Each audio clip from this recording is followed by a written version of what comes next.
Muy buenas tardes, bienvenidos a un nuevo especial coronavirus. Arrancamos antes, 18 horas, una hora más de programa. ¿Cómo estás, Agustina? Muy buenas noches, Hugo. Muy bien. ¿Y vos? Bien, muy bien. Tenemos un programón. Te sugiero que nos acompañe desde ahora y, por supuesto, hasta las 10 de la noche, porque luego de este programa, pegadito, Luis Majul con la cornisa. Pero mira, hoy tenemos de todo. Vamos a arrancar hablando con Arnaldo Dubín.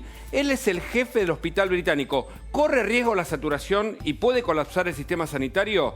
¿Hay rebrotes en Brasil?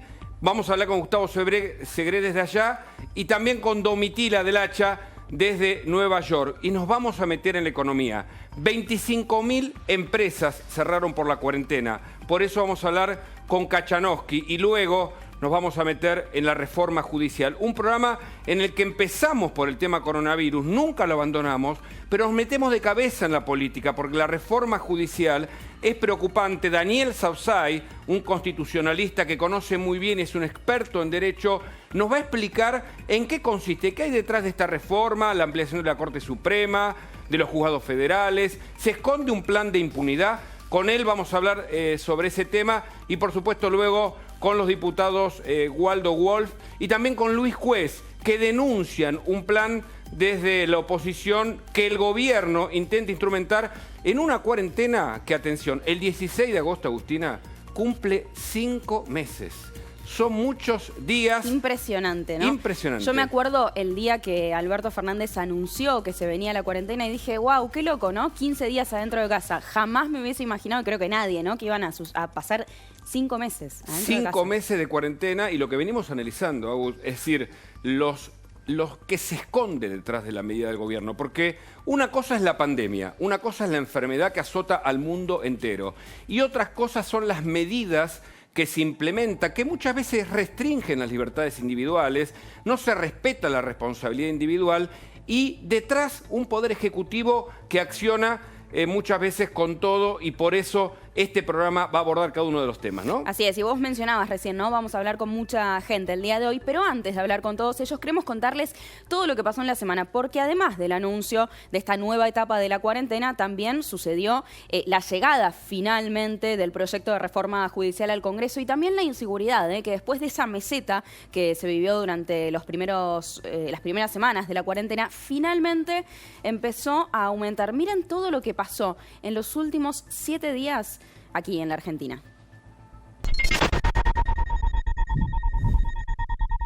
Guillermo Dietrich, ex ministro de Transporte, procesado por Canicova Corral, que en 2 días va a dejar de ser juez. El procesado, a mi entender, porque esto es una causa totalmente política. Lamentablemente hay un sector del kirchnerismo que buscan igualarnos y en la cual crean estas causas espejos. Inseguridad. La otra pandemia. Muchos hechos de inseguridad. Urbano caliente. Brote de inseguridad. Vecinos y dueños de 2 viviendas usurpadas fueron a pedir que se las devuelvan. Los usurpadores amenazaron con una sierra eléctrica. Le apunta, la mujer escapa, los propios vecinos quienes detienen al ladrón y tratan de lincharlo. Entran 2 personas, tenían 2 armas de fuego, en la cual se gatillaron. Se descuelgan de repente y atacan al hombre que caminaba junto a su mamá. Vamos a ver a Satey, trepan a las medianeras para robar. Y cuando estás saliendo de la casa te atacan. Robo y asesinato de un grupo de motochorros a un repartidor de Mercado Libre en una calle de Adrogué. Ellos salen a matar a morir. Esos son los que salen a matar a morir. Eso está muy mal, muy mal. Eso está muy mal, muy mal. Vean lo que pasa con esta mujer cuando le roban el auto con su hijo adentro. Si estamos entrando en el ojo de la tormenta, vamos a tener que estar alerta y con medidas fuertes si hace falta para que acá no se produzca la saturación del sistema, que es lo que hace que se disparen exponencialmente la cantidad de fallecimientos. El doctor Goyán, que es el doctor muerte, anuncia que viene el colapso y meter de vuelta dentro de la cuarentena. Y me parece que esto es inviable. Se va a presentar una reforma judicial. Ampliar la Corte es consagrar la impunidad. Un país que vive modificando instituciones y reglas que en otras sociedades cambian muy de vez en cuando. ¿Por qué la reforma judicial en este momento? ¿Cuáles son las prioridades o las cosas urgentes hoy de la Argentina? Más que nada está pensada para lograr la impunidad de Cristina Fernández de Kirchner. La justicia es uno de los 3 poderes de nuestra República. Semejante poder debe estar en manos de personas dignas, que no sean permeables a ningún tipo de presión. La protesta contra la reforma judicial. Era mucha gente autoconvocada que demostraba este rechazo a lo que fue el proyecto anunciado por el presidente de la Nación. La verdad es que yo después de las PASO, es muy fuerte lo que te voy a decir, ¿eh? Sí.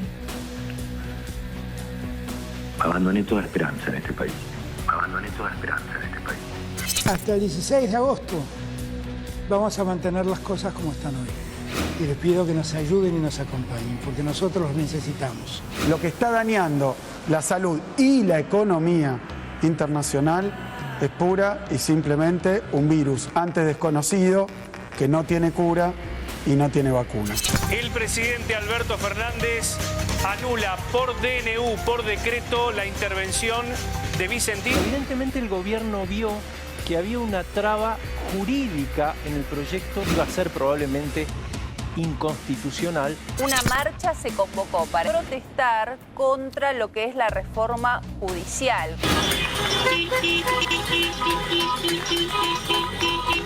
Cansado de la impunidad. Que quieren vender y rifar el país. Estamos siendo bastardeados por todos lados. Por estos 15 días hasta el 16 de agosto se van a suspender, a restringir las reuniones sociales en todo el territorio nacional.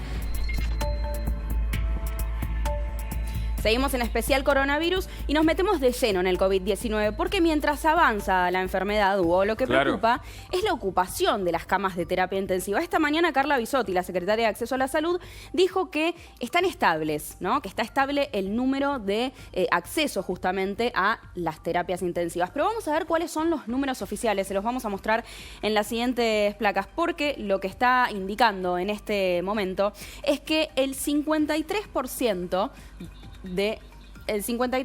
entonces de lo que es la ciudad de Buenos Aires. Ahí está, mira. Ahí está. Exactamente, miren, ahí los están viendo en pantalla. Claro, esa es la preocupación. Tenemos el 55,3%, casi el 56% de ocupación total a nivel nacional. Pero en el AMBA es más del 64%. Lo importante es que la ocupación de camas en total de terapia intensiva se cuadriplicó, Hugo, en solamente 2 meses. O sea, el número realmente es muy fuerte. Recuerden, 55,3% a nivel nacional y donde más preocupa es en el AMBA, ¿no? 64%. Pero la pregunta es, ¿este número es grave? ¿Nos tenemos que preocupar o no, teniendo en cuenta cuál es la curva del aumento de casos? Bueno, para eso estamos en comunicación con Arnaldo Dubín, que forma parte justamente de la asociación que reúne a la gente de terapia intensiva y que también es jefe del área de terapia intensiva dentro del Hospital Británico. Los saludamos, muy buenas noches y gracias por comunicarse con nosotros. La pregunta tiene que ver con esto, teniendo en cuenta la curva de casos actual, ¿estos números preocupan el hecho de que el AMBA tenga, por ejemplo, más del 64% de ocupación de camas? Bueno, en primer lugar le quiero aclarar que yo soy miembro de la Sociedad Argentina de Terapia Intensiva, pero no tengo ninguna relación con el Hospital Británico. Ah, ok, perfecto. Bien la aclaración. Sí estamos preocupados por la ocupación de camas, que es muy alta. En la ciudad de Buenos Aires, nosotros manejamos desde la Sociedad Argentina de Terapia Intensiva una cifra distinta. En un relevamiento que se hace 2 veces por semana. Ajá. Claro, porque estos son los números oficiales. Sí, claro. El porcentaje de ocupaciones que nosotros registramos es mayor al 85%. Claro. Una cifra que deja menos de 12% de camas libres en el sector público y 16% en el privado. Esto, perdón, ¿incluye todas las patologías o solamente del COVID-19? No. Esto es internación total en terapia intensiva, porcentaje de camas libres. Pero, bueno, más allá de estas diferencias, que probablemente tengan que ver con el concepto de cuál es el denominador, cuáles son las camas libres, porque se ha puesto mucho énfasis en la cama libre, en el recurso recurso tecnológico, en la disponibilidad de respiradores, y en realidad lo que limita el funcionamiento del sistema es el recurso humano. Claro. Y hay una notable escasez tanto de enfermeros, kinesiólogos, como médicos intensivistas. Y ahí le quería preguntar, doctor, hay algunos médicos que, a ver si me escucha, el doctor Dublín es especialista en terapia intensiva. Sí, y le quería preguntar si los médicos que están denunciando algunas faltas, incluso en insumos, y falta de médicos en la atención y de especialistas para el coronavirus, ¿es información cierta? Porque desde los datos oficiales aparece todo cubierto inicialmente y, como se anunció el viernes, un 50 y tanto % de camas ocupadas a nivel país. Bueno, yo insisto en cuanto a que los números que yo di corresponden a la ciudad de Buenos Aires. El segundo punto es que sí ha habido denuncias en distintos lugares en todo el país sobre escasez de elementos de protección personal. Ahí está. Lo que sí yo puedo afirmar enfáticamente es que el déficit de médicos intensivistas es un problema estructural en la Argentina. Y por supuesto esto está agravado por la pandemia de coronavirus. Claro. La Sociedad Argentina de Terapia Intensiva hace ya muchos años que viene denunciando que hay una falta de intensivistas. Y esto, le reitero, se ha agravado. ¿Por qué faltan intensivistas? No es fácil ser intensivista. La calidad de vida, el estrés físico, psíquico, las malas remuneraciones. Y, por supuesto, ahora, en la pandemia, la enfermedad. Estamos viendo quedar fuera de combate a muchos de nuestros compañeros. Y esto es otro problema que limita el funcionamiento de la terapia intensiva. Además, le quiero decir una cosa. Hay algunos que plantean que el porcentaje de ocupación de terapia intensiva es el habitual para esta época del año. Probablemente, aunque eso no fuera cierto, hay otros factores que son mucho más importantes que tienen que ser tenidos en cuenta. En primer lugar, se ha aumentado el número de camas de terapia intensiva. Y en segundo lugar, estamos en medio de una pandemia. En condiciones habituales, sobre todo en el sector privado, un porcentaje muy importante de pacientes internados en terapia intensiva son posoperatorios que rápidamente se van a una habitación común y a la casa. Claro. En este momento tenemos más de un 50% de pacientes con COVID internados en las terapias intensivas. Pacientes que van a tener una internación prolongada de 2, 3 o en algunos casos muchas semanas. Claro, esa es una excelente aclaración. Este contexto de pandemia es precisamente lo que genera los temores de la saturación del sistema. Claro. ¿Y usted cree que con la curva actual que tenemos, la ocupación, este número que se tiene actualmente de ocupación de camas, va a ser más grave o la comparación nos podemos quedar tranquilos? No nos podemos quedar tranquilos. Y nosotros tenemos que trabajar para las peores hipótesis. Claro. Si la Argentina tiene tan baja mortalidad y letalidad, es porque las políticas sanitarias implementadas en relación al aislamiento fueron efectivas y el número creciente de casos pudo ser adecuadamente atendido por el sistema sanitario. Claro. Entiendo. Si los casos siguen aumentando, se mantiene una meseta muy elevada y el sistema se satura, entonces la mortalidad puede aumentar dramáticamente y puede reproducirse en la Argentina lo que ha sucedido en Madrid, en Milán, en Estados Unidos, o el escenario de las calles de Bolivia o Ecuador. Correcto. Con gente que muere sin atención médica. Doctor. Entonces, lo único que podemos hacer para evitar esto es el aislamiento. Ahora, yo le quería insistir sobre el dato que usted dijo hace un rato, entre tanta información que da, y es que esto desnuda la verdadera crisis de la salud pública en la Argentina. Es decir, la pandemia ha dejado claro que faltan médicos intensivistas y esto nos pone frente a un riesgo. Es decir, ¿por qué no se atiende esa urgencia como una medida de salud pública por encima de otras? Bueno, mire, hay muchas urgencias. Recordemos que venimos de 4 años sin Ministerio de Salud. hay muchos problemas estructurales y uno de los problemas estructurales es el déficit de intensivistas. ¿Por qué nos encara? Eso tendrán que responderlo los gobiernos. Claro. Obviamente, esta no es una solución que se logra en poco tiempo. La formación de un médico intensivista demanda una residencia de 4 años. Y yo le quiero contar que más del 50% de las vacantes de residencia para terapia intensiva quedan libres. Los médicos no tienen interés en hacer terapia intensiva por los motivos que le decía, lo difícil que es practicar la especialidad, la mala calidad de vida y la baja remuneración. Ahí está. ¿Cuánto gana un médico intensivista en la Argentina promedio, doctor? Que este es un dato clave. No, pero esto es muy variable. Pero bueno, usted lo mencionó. Pero en un hospital público, un promedio, ¿cuál puede ser? Para ponerlo en términos relativos, sí, muchas veces menos de lo que gana, muchas veces menos de lo que gana un médico anestesiólogo. Pero digamos el dato, 50.000, 60.000, 70.000, 100.000. Una guardia de terapia intensiva de 24 horas puede tener una remuneración que varía de acuerdo a la geografía argentina entre 12.000 y 20.000 pesos. Claro, es tremendo. No hay manera de que alguien se juegue la vida. Es decir, es la primera línea frente a la batalla contra el COVID, los intensivistas, que además usted dice están ganando 12.000 pesos. O sea, es ahí un problema de fondo con la política de salud pública en la Argentina que evidentemente, como dice usted, tiene mucho tiempo atrás. Eso es lo que se puede pagar a una guardia. Insisto, hay mucha heterogeneidad. Claro. Pero claramente lo que no ha habido es una política dirigida a jerarquizar la especialidad. Seguro. ¿Y esto sucede también en los hospitales privados o ahí la diferencia de salarios es muy grande? Lamentablemente esta es una situación homogénea.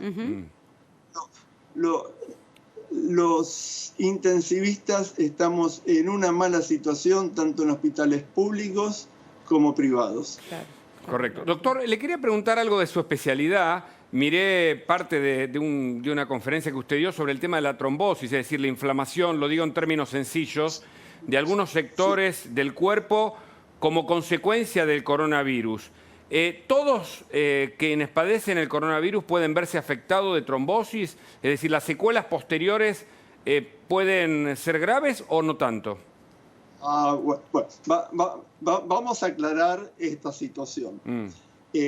Por un lado, hay alguna controversia en el ámbito médico acerca de si COVID conlleva un mayor riesgo de fenómenos tromboembólicos como trombosis venosa profunda o embolia de pulmón. Y cuál es el rol de la anticoagulación con heparina. Pero yo querría dejar esto de lado.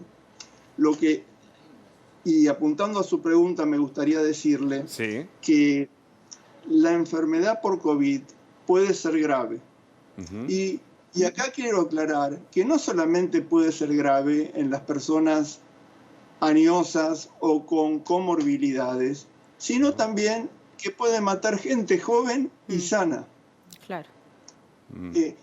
Pero la enfermedad no solamente puede tener efectos agudos, sino que también puede tener secuelas tardías, que todavía no están bien claras, pero toda enfermedad crítica, todo paciente que es ventilado mecánicamente, que es sometido en una intubación orotraqueal y que persiste a veces semanas en terapia intensiva, tiene un síndrome post-terapia intensiva que tiene distintas connotaciones físicas y neuropsíquicas. Muchos de los pacientes pueden quedar crónicamente dependientes de cuidados, algunos incluso de traqueostomía o de ventilación mecánica, otros tienen trastornos importantes en el estado de conciencia, lo que nosotros llamamos delirio, y que involucra distintos estados postraumáticos. Claro. Entonces, yo creo que hay que desterrar el concepto de la gripecita.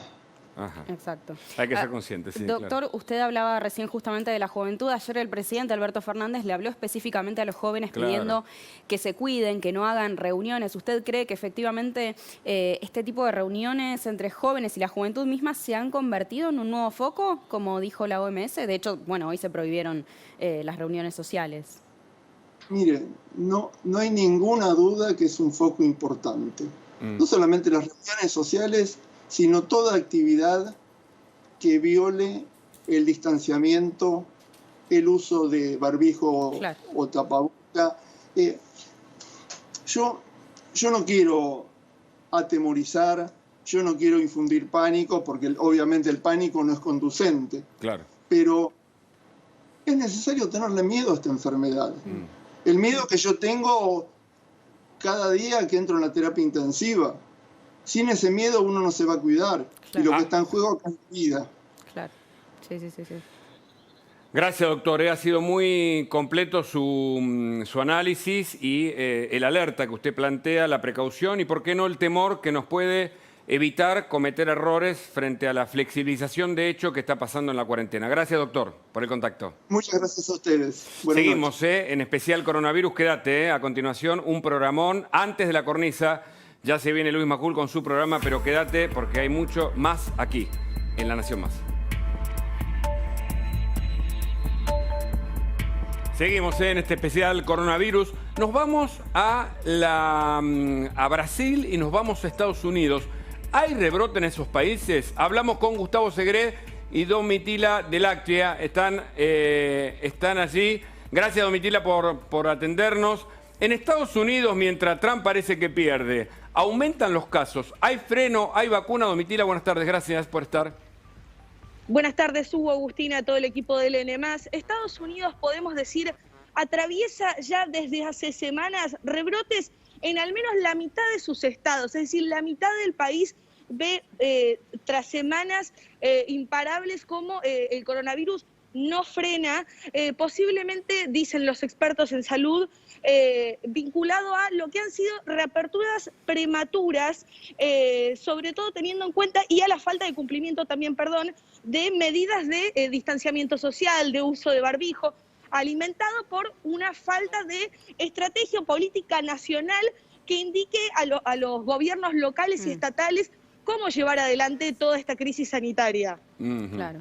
Lo saludo a Gustavo Segre porque además, ¿no?, de que Brasil se ha convertido ya en el segundo país del mundo más afectado por el coronavirus, también se conoció esta semana una noticia llamativa, y es que hay un grupo de personas de los sindicatos que ha denunciado al presidente Jair Bolsonaro por genocidio. ¿Qué va a suceder con esta causa? La denuncia fue ante la Corte de La Haya. Sí, hola Agustina, hola Hugo, hola a todos, buenas tardes.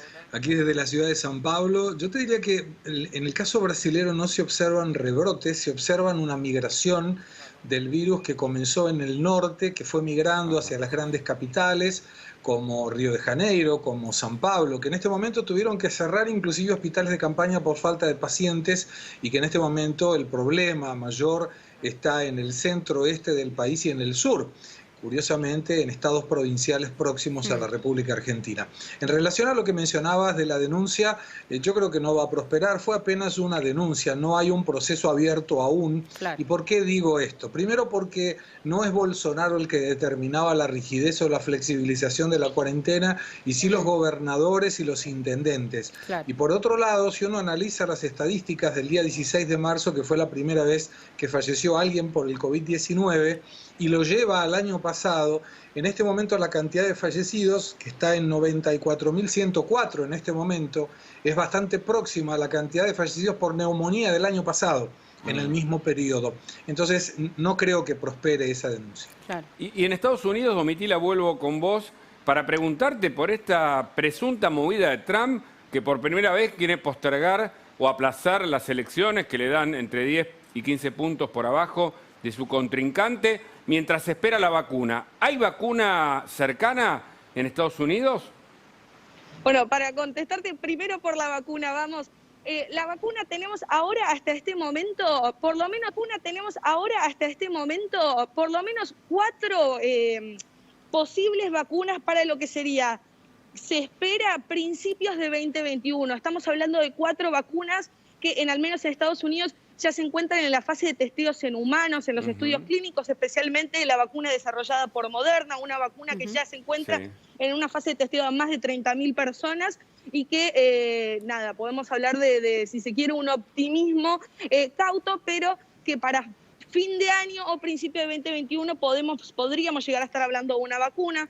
Ahora, yendo a Donald Trump, que sin dudas espera con muchas ansias la llegada de esta vacuna para antes de las elecciones, lo que podemos decir es que su frase, más bien su tuit, en la que anticipó o analizó la posibilidad de postergar las próximas elecciones del 3 de noviembre, generaron un escándalo y ya de por sí podemos rechazar esta idea porque como presidente él no está autorizado. Claro. La Constitución de Estados Unidos es muy clara y dice que el único que podría llegar a hablar de una postergación es el Congreso. Claro. Y aún vamos a ir al supuesto caso que esto se diera. Aún así, el 20 de enero Donald Trump tendría que dejar su cargo. Es decir, si postergaran las elecciones para, inventemos, marzo de 2021, Trump el 20 de enero, que es el día en el que se hace el cambio de mandato en Estados Unidos, tendría que dejar su cargo y pasaría a ocupar el cargo de presidente de los Estados Unidos, la titular en este caso del Senado, Nancy Pelosi. Claro.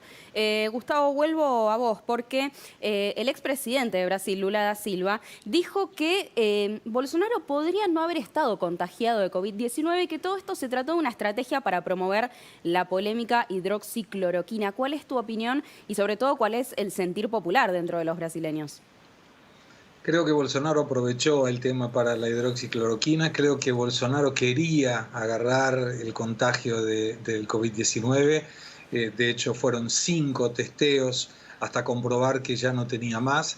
No creo que lo haya inventado. De hecho, su esposa, Michelle Bolsonaro, también está contagiada de COVID-19. Pero en estos momentos algunas personalidades de la política no miden lo que dicen, inclusive Bolsonaro en algunos momentos, para tratar de sacar algún tipo de ventaja, ¿no? Lo que dice Lula no tiene ni pie ni cabeza. Y este populismo, ustedes como periodistas y analistas, cada uno desde su lugar, ¿lo ven como aprovechado dentro de las medidas e incluso dentro de la pandemia, cuando el Estado tiene que, en el caso de Estados Unidos, emitir 20 millones de cheques, en el caso de Brasil también hay, por supuesto, ayuda desde el Estado, que parece querer controlar y aprovechar la situación? No sé quién es Gustavo. No, por favor, las mujeres primero. No, desde este lado sí, o sea, algunos analistas lo han considerado a Donald Trump, si se quiere, una especie de populista de derecha. Claro.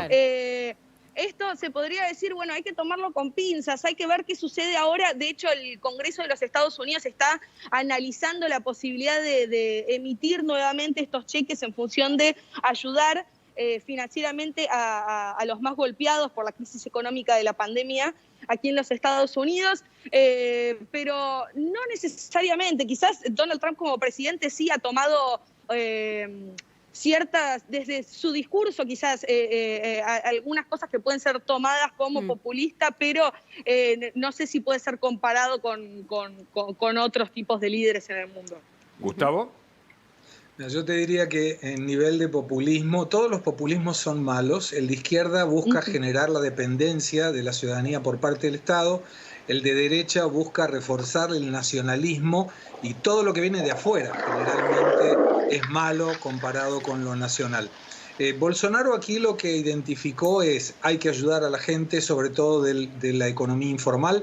Fueron 54 millones de personas que cobraron durante algunos meses $120, pero en el día de hoy inclusive mencionó que esto no podía perdurar en el tiempo, que era culpa de los gobernadores que teniendo esta autonomía habían en algunos casos decidido colocar en rigidez la cuarentena y que era impensado colocar esta ayuda permanente porque el Estado quebraría, literalmente. Brasil aumentó un poco la deuda pública para financiar la pandemia y utilizó reservas internacionales, con lo cual te diría que no, negativa, Bolsonaro no quiere utilizar esto como una medida populista, sobre todo porque él de populista de izquierda no tiene absolutamente nada, al contrario, lo combate enérgicamente. Domitila, te llevo por un momento a la muerte de George Floyd, porque me acuerdo que en su momento muchos especialistas habían dicho que debido a las protestas iban a aumentar los casos de coronavirus. Lo que quiero saber es justamente, en perspectiva, ¿eso sucedió o no? En perspectiva, creo que depende mucho de quién le pregunte. O sea, al menos los analistas expertos en salud pública con los que yo hablé y que se focalizaron más que nada en lo que fueron las protestas aquí en la ciudad de Nueva York, donde debo decir, en muchos casos todavía se desplegan, obviamente a escala mucho más chica, no vimos un aumento sustancial en lo que fueron las protestas por dos motivos en particular. Por un lado, los manifestantes, por lo que se vio, intentaron tomar medidas que sirvieron para limitar lo que es la propagación del virus en sí mismo. Y después, por otro lado, muchos miembros de la comunidad se abstuvieron de salir a la calle o de pasear o lo que fuera para justamente evitar a los manifestantes. Entonces, si se quiere, las manifestaciones en cierta medida generaron como una medida de rechazo a salir a la calle por un posible contagio, lo que mantuvo como estandarizado la propagación del virus. Por eso es que también, al menos aquí en Nueva York, que como bien saben fue foco de la pandemia en los Estados Unidos por los primeros casi 3 meses del coronavirus aquí en el hemisferio norte, hoy hace ya más de 1 mes y medio que estamos hablando de un COVID controlado en relación a lo que es el resto del país. Domitila, Gustavo, les agradecemos muchísimo por este contacto desde Estados Unidos y Brasil simultáneamente. Un gusto. Por favor, gracias a ustedes. Y de Brasil y Estados Unidos nos volvemos aquí para Buenos Aires porque hoy es un día hermoso, calorcito y los bosques de Palermo parece que se llenaron. Desde allí está Javier Mozo, nuestro compañero. Javier, buenas tardes o buenas noches, ya empieza a caer de a poquito el sol. Contanos, ¿cómo está la situación ahí? Agus, ¿cómo estás, Agus? Buenas noches, así es, o buenas tarde-noches, por llamarlo de alguna manera. Son las 7 menos 25 de la tarde, una temperatura de 18 grados en la ciudad de Buenos Aires aproximadamente, una temperatura primaveral, un domingo, un fin de semana netamente primaveral estamos viviendo en la ciudad. Si bien ahora ya prácticamente el sol se ha ido, ha caído, hay mucha gente aquí todavía dando vueltas en los bosques de Palermo. No sé si podés enganchar a alguna persona ahí que quiera hablar. En bicicleta. Y vamos a ver, porque acá está una familia, a ver si podemos hablar. Porque nos llama la atención que al menos en imágenes se ve mucha gente. ¿Cómo estás? Bien, todo bien. ¿Cómo andás? Todo bien. ¿Todo bien? ¿Aprovechando la tarde, aprovechando el día? Aprovechando un poco con los chicos, el clima primaveral. No se puede creer. Impresionante. ¿Cómo se lleva esta cuarentena? Bien, la verdad que bastante bien. ¿Sí? La verdad que lo de la salida de los chicos vino muy bien porque se despejan, aunque sea una vez por semana, ahora más. Pero bien, bien. Los chicos se la bancan mejor que los padres. ¿Los chicos mejor que los padres? Sí. Escuchame una cosa, ¿cómo te llamas? Dafne. ¿Cómo? Dafne. Dafne. Y terminan las vacaciones ahora. A partir de mañana nuevamente hacer deberes. ¿Cómo es eso? La carita. ¿Te gusta hacer deberes o no? No. ¿No te gusta hacer deberes? No. Pero por lo menos no estás yendo al cole. Sí. ¿Y eso cómo haces? ¿Haces muchos deberes durante la semana? ¿Cómo es? Sí, hay un montón, no sé. ¿Muchos? No tantos. ¿No tantos? ¿Y qué se hace con los nenes? Además de darle la tarea durante el día, durante la semana, ¿qué se hace con los nenes en 5 meses ya de encierro? No, la verdad que nos organizamos muy bien. Ella empezó le gustó buscar recetas por YouTube, hizo cookies, aprendimos a hacer sushi, productivo. Bien. Por suerte hay manualidades. Bien. Ahora que podemos salir también algunos días. Claro, está bien. Buscándole la rutina y la vuelta. Perfecto, te agradezco mucho. Te decía que la gente claramente aprovecha. Estamos viendo en La Nación Más en estos momentos. Javier, te decía que la gente aprovecha una temperatura veraniega, más de 20 grados. Realmente un tiempo que por lo menos acompaña en este caso. La gente se cuida, está muy cerca, se ve gente andando allí en patineta, en roller. Así, justo. ¿Hay gente sin barbijo, Javier, o toman las medidas necesarias? No. Están todos con barbijo, la verdad que se están tomando todas las medidas. Recién acá no voy a deschavar a nadie, pero le dije a subirse el barbijo a uno que pasaba por al lado. Parecía un poco policía en un momento, me sentí, pero bueno, es por una cuestión de que se tiene que cuidar esa persona y nos tenemos que cuidar entre todos. Exacto. ¿Cómo estás? ¿Bien? Bien, ¿y vos? ¿Cómo te llamas? Bruno me llamo. ¿Qué estás haciendo? ¿Qué onda? ¿Qué onda la cuarentena? ¿Qué onda un domingo de estas características casi primaveral acá en Buenos Aires? Y la verdad bastante aburrida, pero hoy salimos a caminar un rato. También bueno, no puedo correr porque tengo jean, pero vinimos acá con mi amigo, salimos de trabajar y vinimos para acá. ¿Y cómo se lleva la cuarentena? ¿Estudian? Yo, mira, ahora mismo la escuela me dijo, como yo estoy trabajando, me dijo que no estudie, que me ponga a trabajar y después cuando llegue a la escuela, cuando termine todo esto, pueda estudiar todas las cosas que tenga aparte para estudiar en la escuela. Pero ahora estoy libre, estoy trabajando. Ajá. ¿Y en tu caso, cómo es la situación? La verdad, yo tengo algo en la cabeza inculcado, que es que es totalmente ilegal, si no me equivoco, que nos hagan repetir. Ajá. Por ende, la verdad, estudié hasta el 23 de abril, me acuerdo patente, y me llenaron de trabajo. Pero viste cuando llegás al estrés total, que no podés hacer nada, bueno, ahí dije, basta. Ahí hay uno con una estrategia peligrosa, me dio Javi. La cabeza, te lo puedo jurar que no podía. No me dio. ¿No te dio por qué? ¿Por la cantidad de trabajo que te daban en el cole? Totalmente. Encima mi computadora no es una computadora wow. Se me trababa, era un quilombo total. Ajá. Total. ¿Y a partir del 23 de abril qué hiciste? Nada. Netflix y YouTube. Y cantar. Pues yo canto, entonces me gusta cantar. Ajá, bien. Sí, decime, Agus, a ver. No, me gustaría, porque dice que son amigos, me gustaría que les preguntes hace cuánto no se veían, ¿no? Si siguen haciendo esto de verse en la calle con distancia social, barbijo, aire libre. ¿Cómo es el hecho de salir, teniendo en cuenta el distanciamiento social? ¿Se ven habitualmente o no se ven? Es la segunda vez que nos vemos, ¿En cuánto tiempo? ¿Cuánto fue? ¿Pinamar? ¿Nos fuimos? Pinamar, nos vimos en Pinamar el 18 de enero, día de mi cumpleaños. Yo salí a Pinamar, ahí joda de nenes, chico de mi edad, listo. Pasé mi cumpleaños en Pinamar y me lo crucé a él. Pegamos mucha amistad y bueno, desde ese día nos venimos contactando por redes, videollamadas, etcétera. Hasta que hoy se nos dio la oportunidad de vernos de nuevo. Hoy, desde el 18 de enero, recién hoy se volvieron a encontrar. Totalmente. Ah, pero impresionante. Sí. 6 meses pasaron, chicos. 6 meses. ¿Y cómo fue el reencuentro? Y le dije, escúchame, oye, porque yo a mi tía le dije, bueno, aprovecho, hoy no voy y lo vengo a visitar a él y venimos a caminar un rato y después yo me voy para mi casa ahora en un rato, pero hace un montón que no lo veía. Perfecto, chicos, muchísimas gracias. A seguir disfrutando, a seguir aprovechando el atardecer acá en la ciudad. A ver, ¿los puedo interrumpir un minuto? Estoy en vivo para La Nación Más. ¿Cómo están?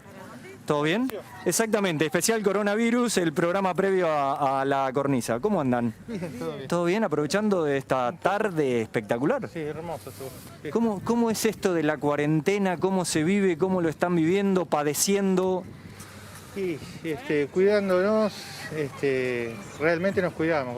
Tenemos alcohol acá para todo lo que tocamos, nada de llevar la mano a la boca y bueno, y ahora aprovechando esta salida, ¿no? para despejar un poco. ¿Acompaña el clima? Sí, el clima ayuda también. Sí. Javier, en tu caso, ¿cómo es la situación? Sí, hoy ¿Cómo es la situación? Sí, hoy estuvo hermoso, bueno, también con alcohol en gel o alcohol al 70 y bueno, usando máscaras y bueno, cuidándonos, pero saliendo un poco porque si no uno se vuelve loco. Tal cual. Se viene la pregunta desde el piso de mis compañeros y yo se las voy a transmitir. A ver, te quería preguntar para que le traslades. Se sabe a partir del viernes que se prolongó la cuarentena hasta el 16 de agosto. Si están a favor, si están en contra, y qué de la prohibición de las reuniones sociales, ¿qué opinan? A eso íbamos.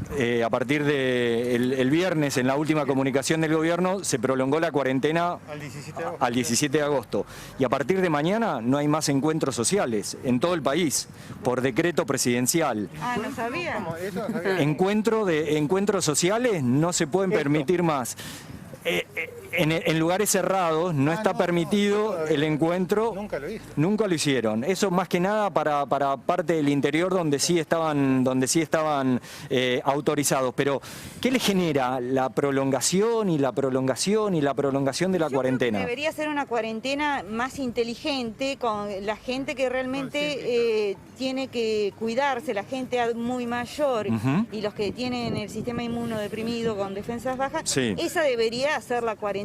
Después los que estamos sanos, con medidas de protocolos de cuidado, deberíamos poder hacer una vida más normal porque vamos a tener que convivir con esto. Hasta que salga la vacuna, al menos. Responsable, claro. Siendo responsable. Los recursos. No estar todos encerrados. No hay más ya donde escarbar. ¿Cómo es el tema? Se acaban los recursos, no hay dónde escarbar. Por el trabajo, dicen ustedes. ¿A qué se dedican? Yo metalúrgica, trabajo, soy independiente, ¿no? Pero igual, no soy yo, al estar todo parado. Claro, es todo, es un combo. Y veo hijos en la familia. ¿Puedo preguntarle a ellos cómo llevan la situación, adolescentes y no tan adolescentes? ¿Cómo es tu situación? ¿Cómo te llamas? Ludmila. Y, a ver, Ludmila, no te me caigas porque saldrías en los bloopers, Ludmila. ¿Cómo llevas la situación como adolescente? ¿Vas a la secundaria? ¿Cómo es la onda? Y bien, nada, por ahora también en casa, salgo cuando vengo a la casa de mi papá, que yo soy de provincia, entonces es distinto, allá no se puede salir. Y nada, también la escuela, trabajos prácticos, Zoom. Claro. Pero bien, no queda otra. ¿Y acá el señor cómo se llama? Bien. Y no hay clases, Ian, sí, había escuchado, no hay clases, o sea, sí hay clases pero a través de Zoom, no hay contacto con los amigos de manera personal. ¿Extrañás todo eso, Ian? Sí. ¿Sí? Sí. ¿Te imaginás cuando vuelva el reencuentro, el reencuentro con ellos, cómo puede llegar a ser? Abrazos, besos, te extrañé, los extrañé, ¿qué onda? ¿Cómo te imaginás ese reencuentro con los compañeritos de la escuela? Es tímido. Y escuchen una cosa, porque se terminan las vacaciones, hoy. Hoy se terminan las vacaciones y ahora, mañana, a partir de mañana, volver a estudiar, volver a hacer deberes, volver al Zoom. ¿Qué onda, Ludmila? Y sí, vuelve la rutina de Zoom los días que sea, el horario, levantarse más temprano. ¿Se extrañan los y las compañeras? Y sí. ¿Mucho? Las reuniones, sí, todo. ¿No los has visto durante todo este tiempo? Encima era el último año, así que todo, las camperas de egresados, todo quedó. Eso es lo más, pues nada. Bueno, a seguir cuidándose, a seguir estando con conciencia social, seguir tratándonos bien y separados y pásenla bien en esta cuarentena. Gracias. Nosotros pásenla bien en esta cuarentena. Gracias. Nosotros seguimos caminando y tenemos acá dos chicos. ¿Cómo están? Adolescentes ellos, ¿edades? 17. 17. Primero de todo le queremos mandar un saludo a Hugo. Hugo, te vemos siempre. Ajá, a Hugo Machiavelli. Sí. A nuestro compañero. Hugo, para vos el mensaje. Entre los adolescentes. Un saludo, Hugo, entre los adolescentes, muy bien ahí. Y un saludo para Gastón, que hoy no pudo venir, pero siempre viene. Ajá, bueno, cuéntenme, ¿cómo es la situación de ustedes? ¿Qué onda la cuarentena? 17 años, adolescentes, cero salida, cero... Estamos en último año, así que ahí te defino todo. La estamos pasando como podemos. Cero viaje de egresado. Cero viaje de egresado, cero fiesta. Último año con los compañeros, se venía un lindo grupo, estábamos formando un lindo grupo y situación incómoda. Ahí está, bajón total. Los primeros días de la cuarentena creímos que iba a ser corta, pero imposible. Tal cual. ¿Se imaginaban en el 20 de marzo, cuando arrancó la cuarentena obligatoria, que íbamos a estar hoy, 2 de agosto, charlando sobre esto y sin poder encontrarse con la mayoría de los pibes, de poder salir, de ir a tomar algo, de ir a bailar? La verdad que no, estamos muy amargados, la verdad. Nos perdimos todo, el mejor año de nuestra vida. Claro. No podemos ver a los pibes, lo estamos pasando mal. Ajá. ¿Y cómo lo manejan en casa? Y bueno, tratamos de llevarlo lo mejor posible, es difícil, porque el Zoom es imposible, no cazás una. Y qué sé yo, haciendo lo posible para pasar el tiempo, ahora abrieron salir, tomar aire, entrenar es bueno. Y sí, es lo mejor que puedo hacer porque me distraigo. Tal cual. Y esperar y que pueda volver, por lo menos, ver a los amigos. Aunque sea el último mes de clases. Aunque sea el último mes de clase, pero por lo menos juntarse con los chicos de la secundaria. Desde ya les agradezco que sigan bien. Gracias. Un saludo para Gastón enorme. Dale. Gastoncito. Y para mis 2 chicas. Un saludo también. ¿Cómo son? No las puedo ver, pero bueno. ¿Dos chicas? 2 chicas, y sí, ¿viste? Muy bien. Este se está guardando por las dudas después de la cuarentena. El poliamor. 17 años. ¿Las querés nombrar o no? Dale. ¿Cómo se llaman? Pues Carola y Camila. Carola y Camila. Ok. Perdóname, ¿y ellas saben? ¿Sí? Sí. Bien, poliamor blanqueado. Poliamor, nuevas generaciones, nuevas modalidades. Es la nueva generación. Está muy bien, son los millennials. Cariño a los chicos. Todo eso.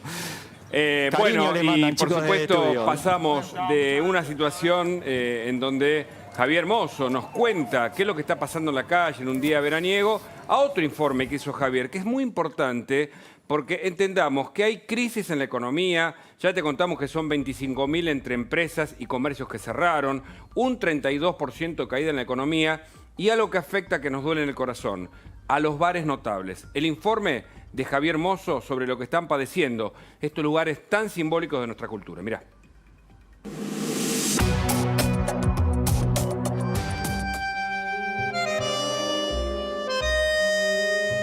La llegada del coronavirus y la eterna cuarentena obligatoria de más de 100 días provoca en los 86 bares notables de la ciudad de Buenos Aires una crisis económica que nunca vivieron a lo largo de sus años.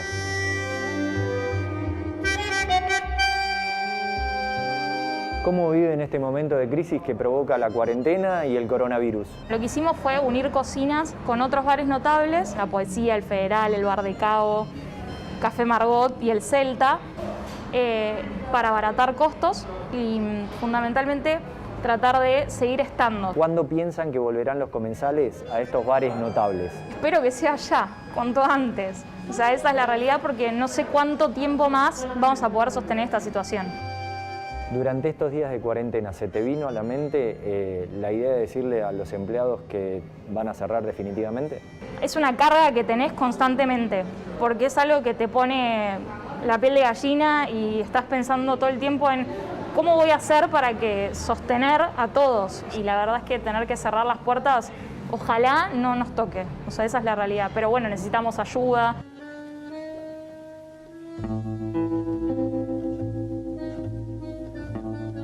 Aquí en Recoleta, el Bar La Biela es un emblema de la zona y tampoco le puede escapar a la crisis que provoca la cuarentena social obligatoria.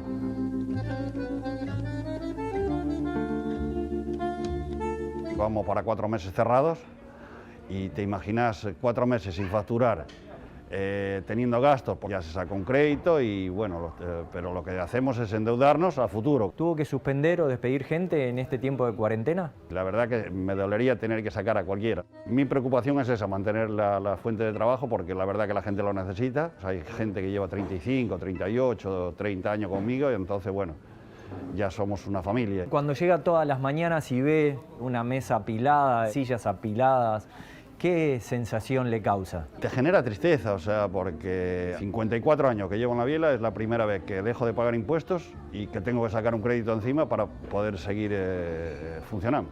Mira que desde el año 66 para acá pasaron un montón de crisis, pero nunca como esta. Esta es la que más nos golpeó.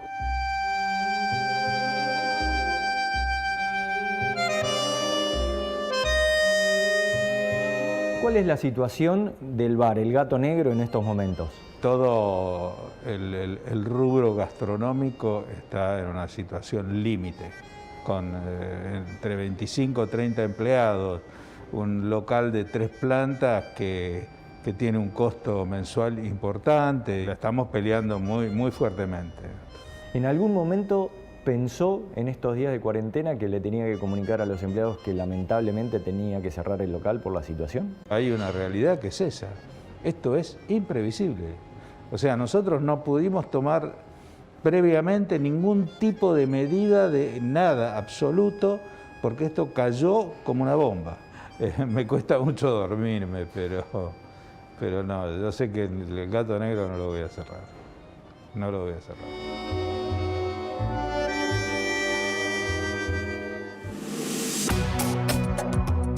Y nos metemos de lleno en uno de los escándalos de esta semana, porque hay 52 concejales y también intendentes dentro de Salta que se anotaron para poder cobrar el IFE. Bueno, para hablar de este tema estamos con Verónica Simensen, que es la fiscal que arrancó la causa, y también con Ricardo Toranzos, que es el fiscal federal quien tiene en este momento la causa, porque justamente este caso pasó a la justicia federal. A Verónica, a quien por supuesto le agradecemos por esta comunicación, le preguntamos cómo arrancó todo esto, qué es lo que se sabe del inicio de esta noticia que realmente nos indignó a todos. ¿Cómo están? Buenas tardes. En el mes de mayo tuvimos intervención a raíz de una noticia en un periódico local en la cual se había informado que un concejal de la localidad de Huachipas habría presentado el día que llamaban a los locales a cobrar el IFE ante unos tablones que había puesto el Correo Argentino. Ante esa situación, y habiendo sido advertido por los ciudadanos de la localidad de Huachipas, puso a disposición en el Consejo Deliberante los 10.000 pesos que habría cobrado. O sea, cobró a la vista de todos, sin ningún tipo de prurito. Sí, efectivamente, cobró a la vista de todos. Nosotros imputamos y hemos formulado ya la acusación. Luego, hace aproximadamente una semana, surge otro informe periodístico en el cual ya se nombran a más de 52 concejales, un intendente y un diputado, que también habrían obtenido este beneficio teniendo en consideración que no estaba destinado hacia ellos. También en ese momento hicimos una investigación de oficio y luego durante el día tomó conocimiento que el fiscal federal, el doctor Toranzos, también había dispuesto una investigación, así que coordinamos para poder llevar adelante esta investigación, poniendo a disposición lo que ya habíamos hecho. Y hemos... Lo tenemos, de hecho, del otro lado, al fiscal, que te está escuchando también. Le quería preguntar, doctor Toranzos, porque esto es un escándalo. En una provincia que tiene un índice alto de pobres, que los funcionarios públicos cobren el IFE, es realmente una situación que da vergüenza, pero le quiero preguntar por el delito puntual, Toranzos. ¿De qué se los acusa a estos funcionarios que cobraron el IFE? En principio, el programa IFE tiene dinero que es proveniente del Estado Nacional. En consecuencia, cualquiera que cobrase ese dinero de manera irregular o no le correspondía a percibirlo, estaría haciendo una defraudación a la administración pública. Por eso es que todo el legajo se ha iniciado con una investigación en ese tipo penal, que es defraudación a la administración pública nacional. Toranzos, entiendo que la colaboración y la participación de los distintos imputados es distinta, ¿no? Hay algunos que están colaborando. ¿Hay colaboración también del ANSES dentro de la investigación? Sí, nosotros el día lunes pasado justamente ingresamos. El ANSES tiene un programa que se llama IFE. En ese programa ellos tienen una clave de ingreso que nos facilitó justamente las autoridades del ANSES y pudimos discriminar 3 categorías respecto a los 53 sospechosos que teníamos. Correcto. Aquellos que solicitaron y le rechazaron, es decir, el nuevo sistema hizo un tamiz y consideró que no cumplía con los requisitos. Aquellos que solicitaron y fueron aprobados, pero no cobraron porque quedaron en el camino justamente de la percepción, y aquellos que fueron habilitados y cobran 1 o 2 cuotas del IFE incorrectamente. Le quiero preguntar a la fiscal, porque acá aparece el delito, según explica Toranzos, de administración fraudulenta, seguramente incumplimiento de funcionarios públicos. Hablamos de 52 concejales que cobraron el IFE. Esto es un escándalo en una provincia con mucha injusticia social, hay que decirlo, desigualdad como es alta. Fiscal, yo leí entre los documentos periodísticos que aparece una figura allí de relación entre los concejales que uno a uno se fueron sumando en la maniobra. ¿Esto podría significar otro delito? En principio, lo que llamó la atención... Le preguntaba primero a la fiscal. Gracias, doctor Toranzos. Sí, perdón. Esta investigación la tiene el doctor, quien seguramente va a poder determinar esa situación, porque hay que analizar cada uno de los casos tal cual lo manifestó él. Seguramente puede haber otra clase de ilícitos en los cuales podrían llegar a estar... Claro. Ricardo, ¿qué tiene para decir? Sí, no, justamente completando un poco lo que dice la doctora Simensen, lo que queríamos plantear justamente en esta investigación es que el sistema tiene alertas para rechazar los pedidos o los requerimientos. Acá, la alerta que no funcionó al parecer justamente es la de los concejales municipales, porque justamente se da la peculiaridad de que quienes pudieron acceder al beneficio y cobraron siempre corresponden a esa categoría, mientras que el intendente y el legislador que figuran como sospechados solicitaron, pero fueron rechazados por el propio sistema. Claro.